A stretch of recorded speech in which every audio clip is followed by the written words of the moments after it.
Halo adik-adik, jumpa lagi di channel Alesha Family. Apa kabar kalian semuanya? Mudah-mudahan kalian dalam keadaan sehat ya. Pada video sebelumnya, kita telah belajar mengenal hal dasar mengenai komputer. Pada video kali ini, kita akan belajar mengenai hardware. Hardware atau perangkat keras adalah bagian komputer yang bisa kita lihat wujud fisiknya. Hardware komputer tersusun dari komponen-komponen elektronika dan mekanis yang dirakit membentuk modul-modul yang diberi nama sesuai dengan fungsinya.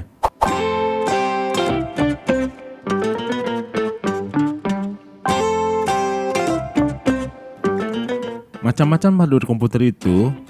Pertama, mainboard atau motherboard. Motherboard adalah bagian komputer yang paling banyak karena berisi sistem BIOS atau Basic Input Output System, pengatur koneksi input-output, chipset, soket prosesor, soket memori atau RAM, soket kartu grafis, VGA card, dan soket kartu tambahan, additional card seperti PCI atau ESA. BIOS adalah bagian utama yang mengatur sistem input-output pada komputer.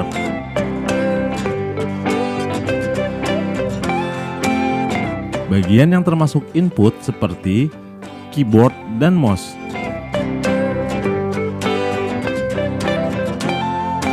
Bagian yang termasuk output seperti monitor dan printer. Yang perlu diperhatikan dalam memilih motherboard adalah jenis soket prosesor, frekuensi bus, jumlah soket SATA dan PCI, jumlah soket RAM, dan yang paling penting adalah reputasi dan keandalan dari sebuah merek.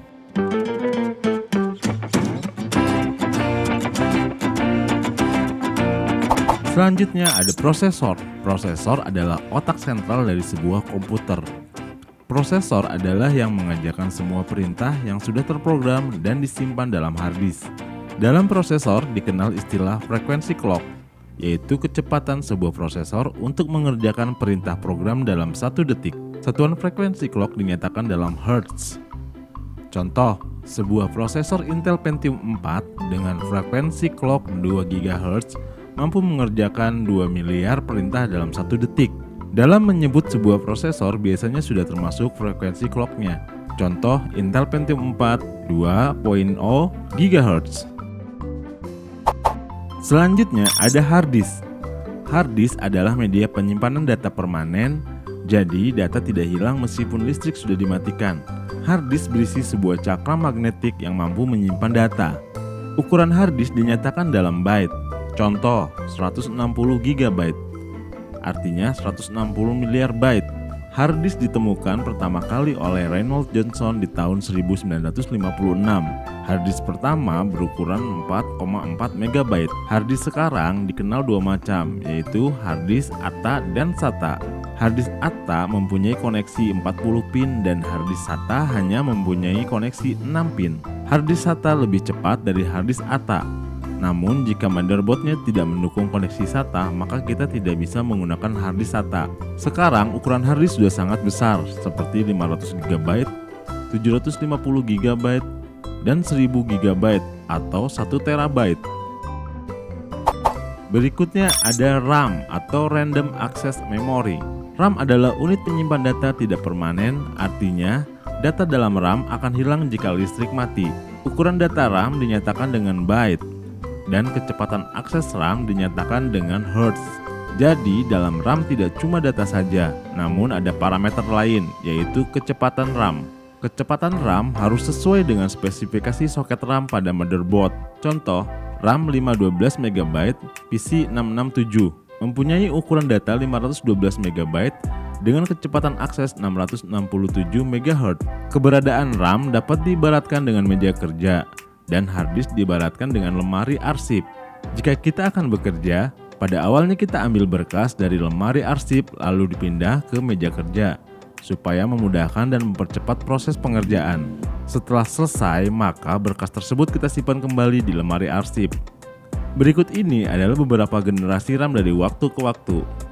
Static RAM atau dikenal SRAM, Non-Volatile RAM atau NVRAM, Dynamic RAM atau DRAM, Synchronous DRAM atau SDRAM, DDR-RAM, Dual Date Rate RAM, DDR2 RAM, DDR generasi kedua, DDR3 RAM, DDR generasi ketiga.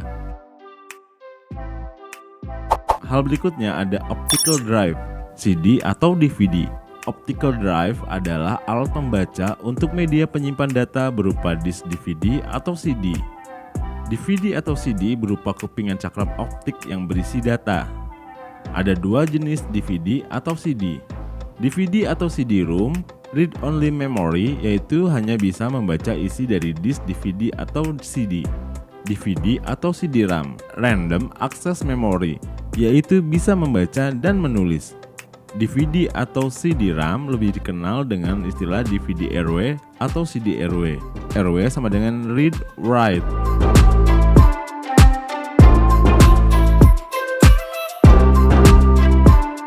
Hal lainnya pada komputer yaitu ada VGA card atau kartu grafis.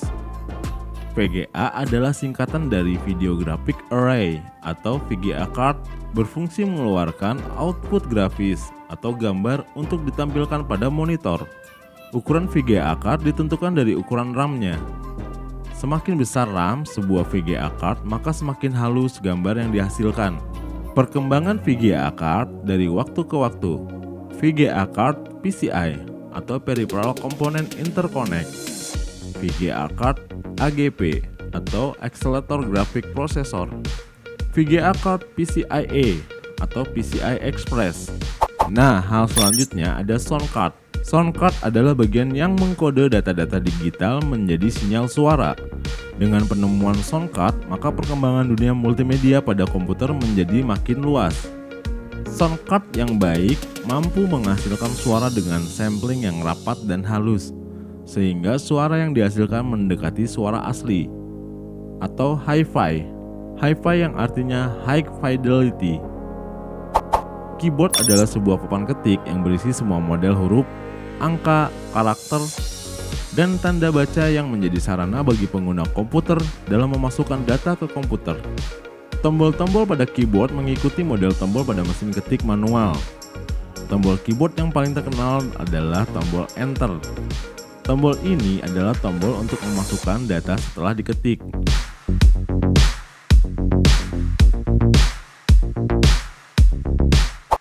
Berikutnya adalah mouse. Mouse adalah sebuah alat pointer untuk mengakses sebuah layar monitor. Dengan mouse, maka penggunaan komputer menjadi lebih interaktif dan menggambar melalui komputer menjadi lebih mudah.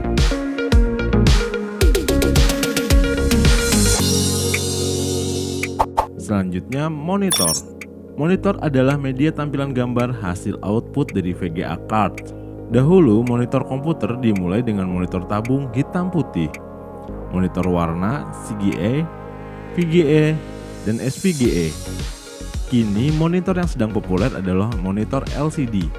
LCD mempunyai beberapa kelebihan, antara lain tipis, hemat biaya, dan tingkat radiasi yang rendah.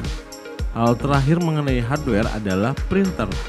Printer adalah alat untuk mencetak hasil kerja dari komputer ke dalam media kertas. Printer ada yang menggunakan sistem dot matrix, tinta, dan laserjet. Dahulu, printer hanya untuk mencetak dokumen. Kini, printer sudah bisa untuk mencetak foto dan lain sebagainya. Berikutnya ada unit daya atau power supply. Power supply adalah jantung dan paru-paru komputer, mengubah arus dan menyediakan energi yang diperlukan untuk motherboard. Demikian tadi adalah pengenalan mengenai hardware. Pada prinsipnya, setelah kita mengenal sebuah komponen hardware, kita akan lebih paham cara sistem kerja dan penggunaan komputer tersebut. Sampai di sini dulu video kali ini. Jangan lupa untuk subscribe channel ini agar kamu mendapatkan update video terbaru lainnya. Sampai jumpa di video berikutnya.